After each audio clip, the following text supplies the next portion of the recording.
Okay. మనకి భారతదేశంలో జాతీయోద్యమం ఆవిర్భవించడానికి దోహదం చేసిన కారణాలు ఏంటి అనేది మనం చూద్దామండి ఈరోజు క్లాస్లో.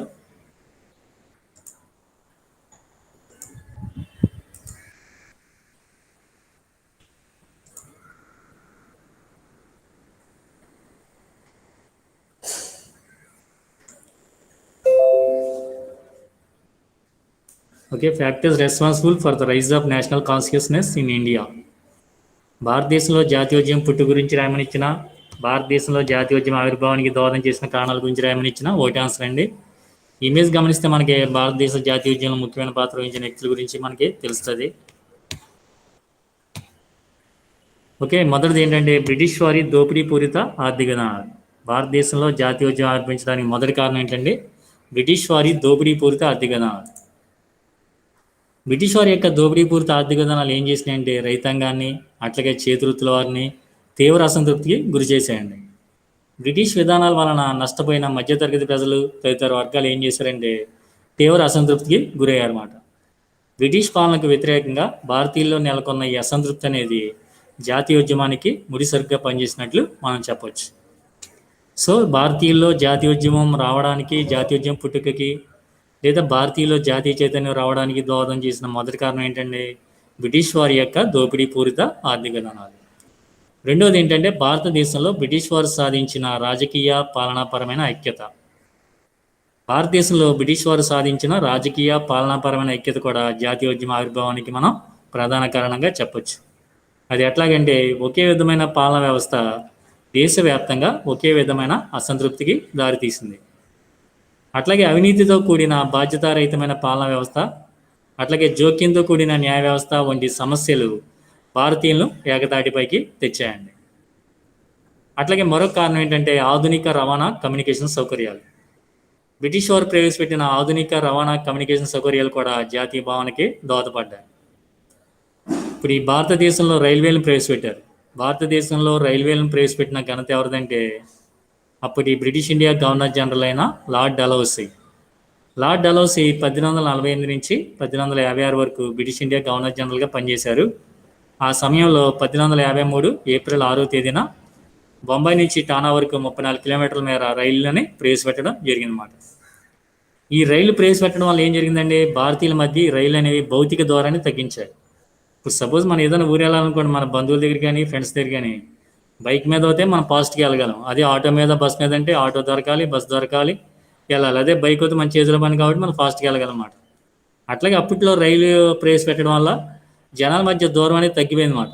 ఇప్పుడు ఈ ఫ్లైట్స్, విమానాలు రావడం వల్ల ఇంకా తగ్గిపోయింది. అట్లాగే చౌకైన పోస్టల్ వ్యవస్థ భారతీయుల మధ్య భావ ప్రసారాన్ని ఎక్కువ చేసింది. భారతదేశంలో తంతి తపాలా పోస్టల్ వ్యవస్థ ఇవన్నీ కూడా లార్డ్ డలహౌసీ కాలంలోనే ప్రవేశపెట్టారు. అట్లాగే చౌకైన పార్సిల్ వ్యవస్థ జాతీయవాద సాహిత్యాన్ని, పత్రికల్ని దేశం నలుమూలకే వ్యాపింపజేసిందన్నమాట. కూర్చోండి, ఇప్పుడు అనుకోండి మనం మొబైల్తో ప్రపంచంలో ఎక్కడ ఉన్న వాళ్ళతోనైనా విత్ ఇన్ సెకండ్స్లో మాట్లాడగలం. అప్పట్లో అవకాశం లేదు. ఈ రైల్వే ప్రవేశపెట్టే వరకు దూర ప్రాంతాలకు వెళ్ళాలంటే కష్టం, ఏదైనా ఒక పుస్తకాన్ని పంపించాలంటే కష్టం. ఎప్పుడైతే ఈ యొక్క పార్సిల్ వ్యవస్థ ఇవన్నీ వచ్చినాయో అప్పుడు వీళ్ళ యొక్క సాహిత్యాన్ని వేరే ప్రాంతాలకు కూడా స్ప్రెడ్ చేయడానికి అవకాశం అనేది ఏర్పడింది అన్నమాట. అట్లాగే పాశ్చాత్య విద్య చింతన వ్యాప్తి. పాశ్చాత్య విద్య అన్న ఆంగ్ల విద్య అన్న ఒకటేనండి. ఇది మనకి పాశ్చాత్య విద్య అనేది 5 మార్క్స్ పరంగా ఇంపార్టెంట్, మనకి 10 మార్క్స్ పరంగా కూడా ఇంపార్టెంట్. మనం చెప్పుకున్నాం దీన్ని. పాశ్చాత్య విద్య చింతన వ్యాప్తి లేదా ఆంగ్ల విద్య క్రీస్తు శకం 1835లో పాఠశాలల్లోనూ కళాశాలల్లోనూ బోధనా భాషగా రూపొందిన ఈ యొక్క ఇంగ్లీష్ భాష భారతదేశంలో ప్రాంతాలతో నిమిత్తం లేని విద్యావంతుల యొక్క భాషగా రూపుదిద్దుకుంది. ఈ ఇంగ్లీష్ భాష వల్ల భారతీయులకు పాశ్చాత్య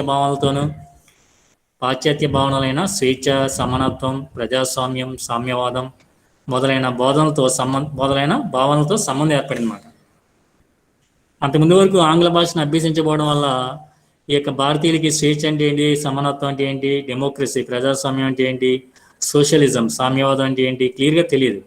ఎప్పుడైతే ఆంగ్ల భాషను అభ్యసించారో వాటి మీద పూర్తి అవగాహన అనేది రావడం జరిగింది, ఆ కాన్సెప్ట్స్ మీద. అట్లాగే ఈ ఆంగ్ల భాషలో విద్యావంతులైన భారతీయులే జాతీయోద్యమాన్ని రూపొందించి నిర్వహించి నాయకత్వం వహించారన్నమాట. అట్లాగే పత్రికలు, సాహిత్యం. జాతీయ భావన బలపడటంలో పత్రికలు, సాహిత్యం కూడా కీలక పాత్ర పోషించినట్లు మనం చెప్పొచ్చు. 19వ శతాబ్దంలో అన్ని ప్రధాన భారతీయ భాషల్లో ఈ యొక్క జాతీయవాద సాహిత్యం అనేది వెలువడింది. ప్రెస్ అండ్ లిటరేచర్, మనకి పత్రికలు మనం ఈరోజు చూస్తే మనకి తెలుగులో ఎన్నో పత్రికలు వస్తూ ఉంటాయి. ఈనాడు వస్తుంది, సాక్షి, ఆంధ్రజ్యోతి అని, ఆంధ్రప్రభ అని, ఆంధ్రభూమి. ఈ పత్రికల వల్ల మనకి ప్రపంచంలో ఏం జరిగిందనే మనకు తెలుస్తుంది అన్నమాట.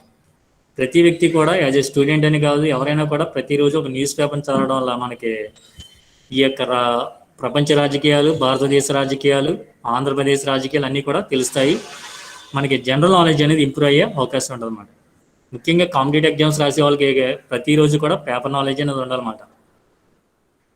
ఈరోజు పేపర్ చూడగానే మనకి ఈరోజు పేపర్లో ముఖ్యాంశాలు ఏంటి అని చూడగానే అర్థమైపోవాలన్నమాట ఈరోజు ముఖ్యమైన అంశాలు ఏంటని. ఓకే, ఈ యొక్క జాతీయ భావన బలపడడంలో పత్రికల సాహిత్యాలు కూడా ముఖ్యమైన పాత్ర వహించాయి.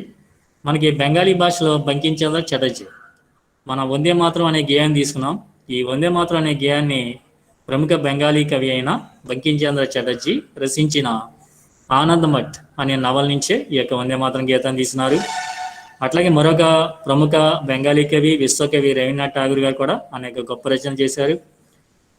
భారతదేశంలో తొలి నోబెల్ సాహిత్య బహుమతి పొందిన వ్యక్తి ఎవరంటే రవీంద్రనాథ్ ఠాగూర్. ఈయన రచించిన గీతాంజలి అనే రచనకి 1913లో నోబెల్ సాహిత్య బహుమతి వచ్చిందన్నమాట. సో ఈ was the first person to the winner or to the God of the first Nobel prize in India. భారతదేశంలో నోబెల్ బహుమతి పొందిన మొదటి వ్యక్తి రవీంద్రనాథ్ ఠాగూర్ అన్నమాట. ఏ రంగంలో వచ్చిందండి? సాహిత్య రంగంలో వచ్చింది. ఏ సంవత్సరంలో? 1913లో వచ్చింది. ఏ రచనకి? గీతాంజలి రచనకి వచ్చిందన్నమాట. అట్లాగే హిందీలో భరతేందు హరిశ్చంద్ర, అట్లాగే మరాఠీలో విష్ణు శాస్త్రి చిప్లింగర్, తమిళంలో సుబ్రహ్మణ్య భారతి తదితరుల యొక్క రచనలు కూడా ఈ యొక్క జాతీయ భావాలని బాగా వ్యాపించేశారు.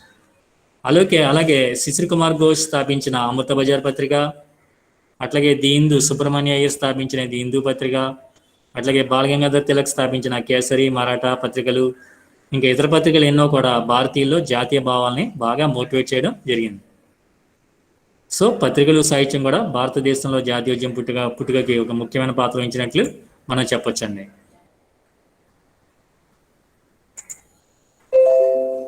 అట్లాగే చారిత్రక పరిశోధనలు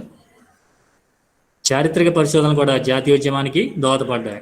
మార్క్స్ ముల్లర్, ఆర్జీ బండర్కర్ తదితరుల యొక్క పరిశోధనలు, రచనలు భారతీయ చరిత్ర, సాంస్కృతిక ఔన్నత్యాన్ని చాటి చెప్పి భారతీయుల్లో ఆత్మవిశ్వాసాన్ని పెంపొందించి జాతీయ భావాల్ని ప్రేరేపించినట్లు మనం చెప్పొచ్చండి. చారిత్రక పరంగా పరిశోధన చేయడం వల్ల మన భారతీయ యొక్క ఘనమైన వారసత్వం అనేది అందరికీ తెలిసిందన్నమాట. మన భారతదేశాన్ని ఎంతో గొప్ప చక్రవర్తులు పరిపాలించారు. మన భారతదేశానికి ఘనమైన ఒక చారిత్రక వారసత్వం, సాంస్కృతిక వారసత్వం, ఔన్నత్యం ఉందని అందరికీ అర్థం అవడం వల్ల మనకు తెలిసినమాట. కొంతమంది చెబుతూ ఉంటారు, మా ఫ్యామిలీస్ మా పూర్వీకులు జమీందారులు కానీ మేము ఇప్పుడు భేదవారం అని చెబుతారు అన్నమాట. అంటే వాళ్ళ పూర్వీకులు బాగా ఉన్నవాళ్ళు అవచ్చు, కానీ వీళ్ళకి టైంకి వచ్చేసరికి ఆశలు అయ్యి కరిగిపో ఉండొచ్చు అన్నమాట. అట్లాగే మన భారతీయులకి ఘనమైన వారసత్వ సంపద అనేది ఉందని ఎట్లా తెలిసిందో మనకి ఈ యొక్క ఆర్జీ బండర్కర్, మార్క్స్ ముల్లర్ లాంటి వాళ్ళు చేసిన హిస్టారికల్ రీసెర్చెస్, చారిత్రక పరిశోధనలు అనేవి దోహదపడినట్లు మనం చెప్పొచ్చు. అట్లాగే 19వ శతాబ్దికి చెందిన సాంఘిక మత సంస్కరణోద్యమాలు. మనం 1828లో రాజా రామ్మోహన్ రాయ్ బ్రహ్మ సమాజాన్ని స్థాపించారని, అట్లాగే 1867లో ఆత్మారం పాండురంగ బొంబాయిలో ప్రార్థనా సమాజాన్ని స్థాపించారని, 1870లో ఆర్జీ బండర్కర్, అట్లాగే ఎంజీ రానడే దాంట్లో సభ్యులు అవడం వల్ల ఈ యొక్క ప్రార్థనా సమాజం బాగా స్ట్రెంథన్ అయిందని, బాగా శక్తివంతమైందని చెప్పుకున్నాం. అట్లాగే మనకి ఆర్య సమాజాన్ని 1875లో స్వామి దయానంద సరస్వతి ఏప్రిల్ 10వ తేదీన బొంబాయిలో స్థాపించారని, తర్వాత దాని కేంద్ర కార్యాలయాన్ని ప్రస్తుతం పాకిస్తాన్ దేశంలోని లాహోర్కి మార్చారని, అట్లాగే అదే సంవత్సరంలో 1875లో అమెరికాలోని న్యూయార్క్ నగరంలో మేడం బ్లావెట్స్కీ, కాల్నల్ ఓల్కట్ లాంటి వాళ్ళు దివ్యజ్ఞాన సమాజాన్ని స్థాపించారు. ఓకే, అట్లాగే మనకి 1897 సంవత్సరంలో స్వామి వివేకానంద, రామకృష్ణ పరమహంస యొక్క ముఖ్య శిష్యుడైన స్వామి వివేకానంద ఆయన గురువుగారి మీద భక్తితో, ప్రేమతో, అభిమానంతో 1897 సంవత్సరంలో కలకత్తాలోని బేలూరులో రామకృష్ణ మిషన్ అనే సంస్థను కూడా స్థాపించారని మనం చెప్పుకోవచ్చు. ఇవన్నీ కూడా సాంఘిక మత సంస్కరణోద్యమాలు. Raja Rammohan Roy was the father of the Indian social religious reform movement. Raja Rammohan Roy భారతదేశంలో సాంఘిక మత సంస్కరణోద్యమానికి పితామహుడిగా మనం చెప్పొచ్చు మాట. ఈ యొక్క సాంఘిక మత సంస్కరణోద్యమాలు ఏం చేసినాయండి? పాశ్చాత్య సంస్కృతి కన్నా భారతీయ సంస్కృతి వారసత్వ గొప్పతనాన్ని ప్రజలకు విపులీకరించి భారతీయుల్లో ఆత్మవిశ్వాసాన్ని, తమ మతం పట్ల, సంస్కృతి పట్ల గౌరవాన్ని పెంపొందించారన్నమాట.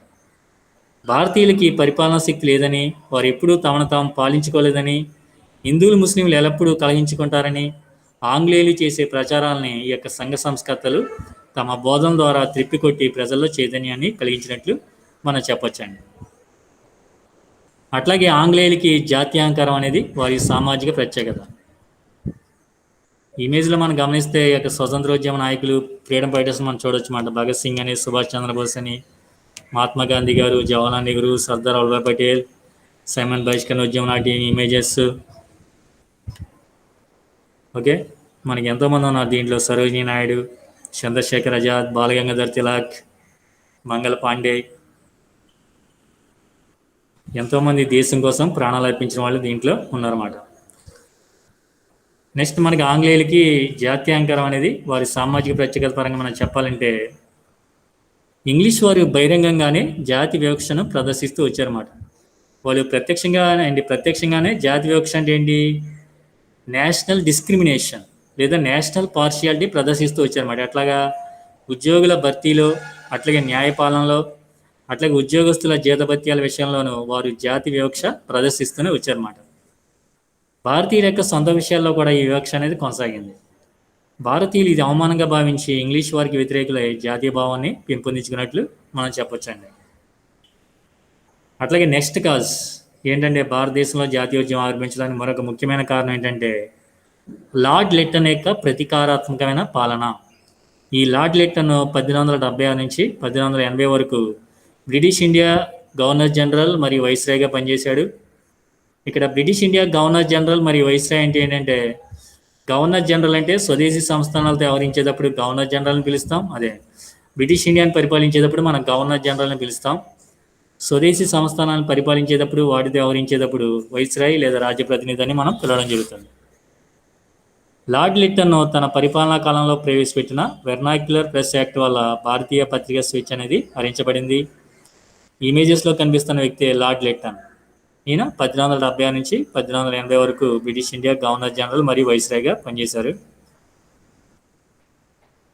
ఈ యొక్క లార్డ్ లిట్టన్ కాలంలో ప్రవేశపెట్టబడిన పత్రికా చట్టం వల్ల భారతీయ పత్రికా స్వేచ్ఛ అనేది హరించబడింది.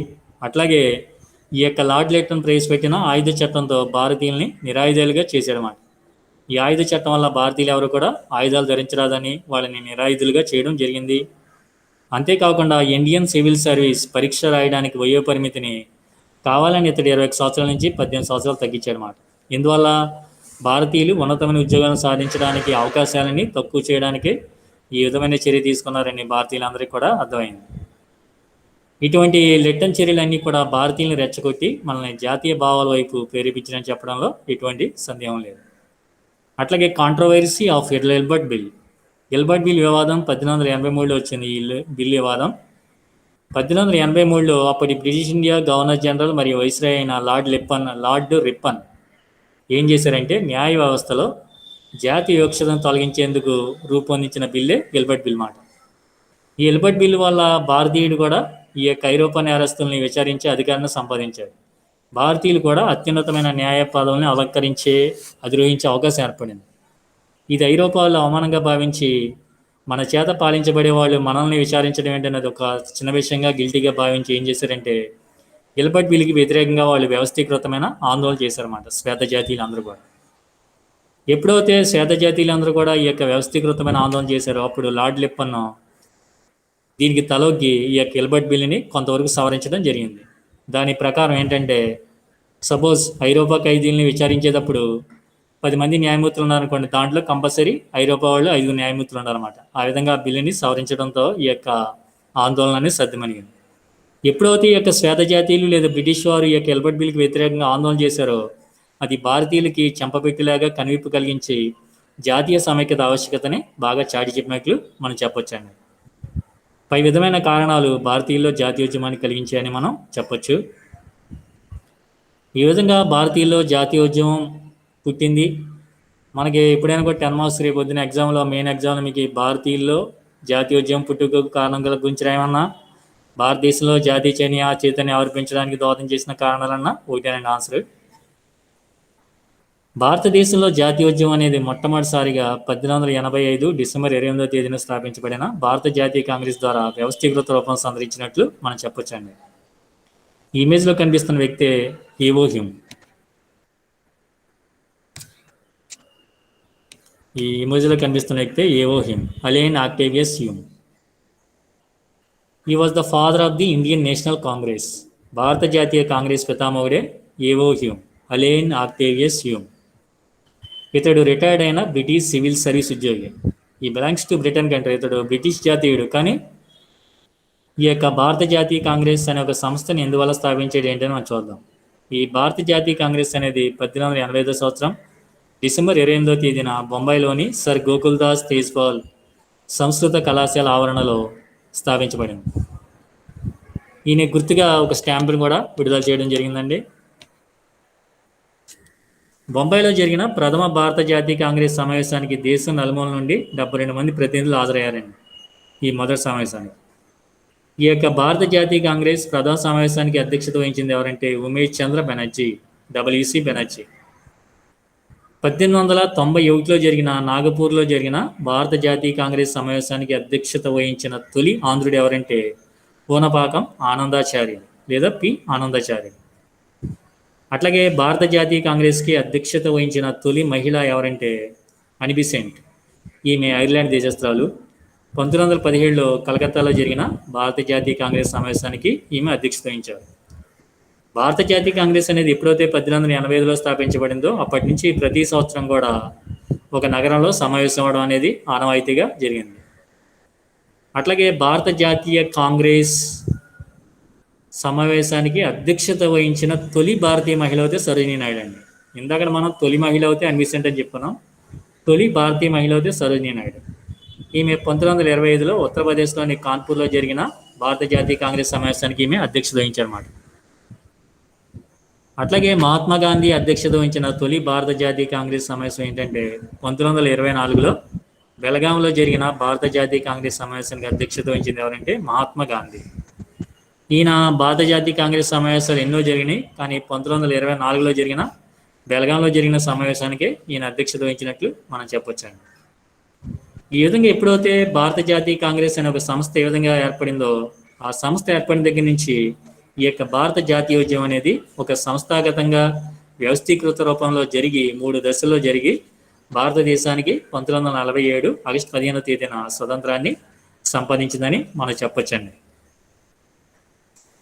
అదేనండి భారతదేశంలో మనకి జాతీయ భావం అభివృద్ధి చెందడానికి దోహదం చేసిన కారణాలు, లేదా భారతదేశంలో జాతీయ చైతన్యం అభివృద్ధి చెందడానికి దోహదం చేసిన కారణాలు, లేదా భారతదేశంలో జాతీయోద్యమం పుట్టుక గురించి రాయమని ఇచ్చిన, అట్లాగే భారతీయులలో జాతీయ చైతన్యం రావడానికి దోహదం చేసిన కారణాలు ఇచ్చిన, జాతీయోద్యమం గురించి రాయమని ఇచ్చిన మనకి ఇదే టాపిక్ అండి. మనకి భారత జాతీయ కాంగ్రెస్ అనేది 5 మార్క్స్కి అడిగే అవకాశం ఉంటుంది అన్నమాట. భారత జాతీయ కాంగ్రెస్ స్థాపకుడు లేదా పితామహుడు అని ఎవరు చెప్పుకున్నాం మనం? ఏవో హ్యూమ్, అలెన్ ఆక్టేవియస్ హ్యూమ్. ఈ యొక్క అలెన్ ఆక్టేవియస్ హ్యూమ్ బ్రిటిష్ దేశస్థుడైన అలెన్ ఆక్టేవియస్ హ్యూమ్ ఈ యొక్క భారత జాతీయ కాంగ్రెస్ని ఎందువల్ల స్థాపించాడు అనే డౌట్ మీకు రావాలి. ఎందువల్ల స్థాపించాడంటే ఈ యొక్క భారతీయుల్లో జాతీయోద్యమం అనేది రోజు రోజుకి కూడా బాగా పెరిగిపోతుందన్నమాట. ఇప్పుడు చూడండి, అమావాస్య పౌర్ణమి రోజుల్లో సముద్రపు కెరటాలు మనం గమనిస్తే మిగతా రోజుల కంటే చాలా ఉధృతంగా చాలా ఉవ్వెత్తున వేగంతో ఎగిసిపడతాయి అన్నమాట. ఎందువల్లంటే ఆ 2 రోజుల్లో కూడా భూమి, సూర్యుడు, చంద్రుడి మధ్య గురుత్వాకర్షణ శక్తి అనేది ఎక్కువగా ఉండటం వల్ల అలా జరుగుతుంది అన్నమాట. ఈ ముగ్గురు కూడా ఒకే సరళరేఖ మీద రావడం వల్ల వాళ్ళ మధ్య గ్రావిటేషనల్ ఫోర్స్ అనేది ఎక్కువగా ఉండి ఈ యొక్క అలలు, సముద్రపు అలలు లేదా కెరటాలు అనేవి ఉవ్వెత్తున ఎగిసిపడతాయి అన్నమాట. చాలా వేగంగా వస్తాయి అన్నమాట. మనం బీచ్ దగ్గర నుంచి చూసే ఉంటాయి ఆ 2 రోజులు మనకి భయం కూడా కలుగుతుంది అన్నమాట, అంత ఉధృతంగా వస్తాయి అన్నమాట. అట్లాగే భారతీయుల్లో కూడా హిందువులు, ముస్లింలు అందరూ కూడా కలిసికట్టుగా ఈ యొక్క జాతీయోద్యమానికి పోరాడుతున్నారు అన్నమాట. ఇట్లాంటి పరిస్థితుల్లో బ్రిటిష్ వారికి అందరికీ అర్థమైందన్నమాట. ఈ విధంగా భారతదేశంలో హిందువులు, ముస్లింలు కలిసికట్టుగా ఉంటే మన భారతదేశంలో మన యొక్క ఉనికి, మన యొక్క మనుగడ అనేది ప్రశ్నార్థం అయిపోద్దని డౌట్ అనేది రావడం జరిగింది. అందువల్లనే ఈ యొక్క భారతీయుల యొక్క ఉద్యమాన్ని అణచివేయడానికి ఒక సేఫ్టీ వాల్వ్, రక్షణ కవాట సిద్ధాంతంగా ఈ యొక్క భారత జాతీయ కాంగ్రెస్ అనేది ఏర్పడినట్టు మనం చెప్పుకోవచ్చు. ఇప్పుడు మనకి కోవిడ్-19 వచ్చింది. కోవిడ్-19కి రక్షణగా మనం ఏం చేస్తున్నాం? వ్యాక్సిన్ ఎంచుకుంటున్నాం. అట్లాగే అది రాకోకుండా మన జాగ్రత్తలు ఏం తీసుకుంటున్నాం? మాస్క్ ధరిస్తున్నాం, అట్లాగే సోషల్ డిస్టెన్స్ పాటిస్తున్నాం, అట్లాగే శానిటైజ్ చేసుకుంటున్నాం. మన రక్షణ పరంగా ఏంటి, కోవిషీల్డ్ కానీ, కోవాక్సిన్ కానీ, ఫైజర్ కానీ, జాన్సన్ కానీ, స్పుత్నిక్ వి కానీ ఏదో ఒక వ్యాక్సిన్ 2 డోసులు ఎంచుకున్నాం మనం. అట్లాగే ఈ యొక్క బ్రిటిష్ వాళ్ళ యొక్క మనుగడ ఇక్కడ భారతదేశంలో కొంతకాలం ఉండాలి అంటే వాళ్ళలో ఉన్న ఆవేశాన్ని, కోపాన్ని తగ్గించాలనే ఉద్దేశంతో పరోక్షంగా ఈ యొక్క ఏవో హ్యూమ్ని ప్రోత్సహించడం వల్ల ఇతడు ఒక సంస్థ స్థాపించాడు అనమాట. అదే భారత జాతీయ కాంగ్రెస్. లేకపోతే వాళ్ళకి సంస్థను స్థాపించవలసిన అవసరం అనేది లేదు. ఎప్పుడైతే ఈ యొక్క భారత జాతీయ కాంగ్రెస్ స్థాపించారో, ఈ యొక్క కూర్చొని అమావాస్య పన్ను రోజులు వెళ్ళిపోయిన తర్వాత కెరటాలు మళ్ళీ మామూలుగానే ఉంటాయన్నమాట, అంత వేగంగా ఉండవు. అట్లాగే ఈ సంస్థ స్థాపించిన తర్వాత భారతదేశంలో ఈ హిందువులు ముస్లిం మధ్య ఉన్న ఐక్యతా భావం లేదా వాళ్ళలో ఉన్న బలమైన జాతీయ భావం అనేది కొంతవరకు తగ్గడానికి అవకాశం అనేది ఏర్పడింది అన్నమాట. దీనిని మన చర్చగారులు ఏమంటారంటే సేఫ్ట్ వాల్వీ థియరీ అంటారు. అన్నమాట. సేఫ్ట్ వాల్వీ థియరీ అంటే రక్షణ కవాట సిద్ధాంతం అంటారన్నమాట. అంటే బ్రిటిష్ వారి యొక్క మనుగడకి ఇబ్బంది లేకుండా రక్షణ కవాట సిద్ధాంతంలో భాగంగా ఈ యొక్క ఏవో హ్యూమ్ భారత జాతీయ కాంగ్రెస్ని స్థాపించారని మనం చెప్పొచ్చండి. ఈ యొక్క ఏవో హ్యూమ్కి గుర్తుగా ₹20 స్టాంపును కూడా భారతదేశంలో విడుదల చేయడం జరిగిందన్నమాట. ఏవో హ్యూమ్కి భారత జాతీయ కాంగ్రెస్ స్థాపించడంలో మన భారతీయులు కూడా కొంతమంది సహాయపడ్డారు. ముఖ్యంగా భారతదేశ కురువృద్ధుడిగా ప్రసిద్ధిగాంచిన Dadabhai Naoroji, grand old man of India Dadabhai Naoroji కూడా సహాయపడ్డారు. అట్లాగే సురేంద్రనాథ్ బెనర్జీ, ఇట్లాగా కొంతమంది నాయకులు సహాయపడడం జరిగిందన్నమాట. ఈ విధంగా భారత జాతీయ కాంగ్రెస్ అనేది భారత జాతీయ ఉద్యమాన్ని ఒక వ్యవస్థీకృతంగా భారత జాతీయ ఉద్యమాన్ని ఈ యొక్క భారత జాతీయ కాంగ్రెస్ నడిపించిందని చెప్పడంలో ఎటువంటి సందేహం లేనట్లు మనం చెప్పొచ్చండి. ఈ విధంగా భారత జాతీయ కాంగ్రెస్ ఆధ్వర్యంలో జరిగిన భారత జాతీయ ఉద్యమం అనేది 3 దశల్లో జరిగి, మొదటిది మితవాద దశ, రెండవది అతివాద దశ, మూడవది గాంధీ యుగం. ఈ 3 దశల్లో జరిగి చివరికి 1947 ఆగస్టు 15వ తేదీన భారతదేశానికి స్వాతంత్రం వచ్చినట్లు మనం చెప్పొచ్చండి. అర్థమైందండి? ఈ విధంగా మనకి భారతదేశానికి స్వాతంత్రం ఎప్పుడు వచ్చిందని చెప్పొచ్చు మనం? 1947 ఆగస్టు 15వ తేదీన వచ్చినట్లు మనం చెప్పొచ్చండి. ఈ భారతదేశంలో స్వతంత్రం రావడానికి దోహదం చేసిన వ్యక్తులు ఎవరని మనం చెప్పుకున్నాం?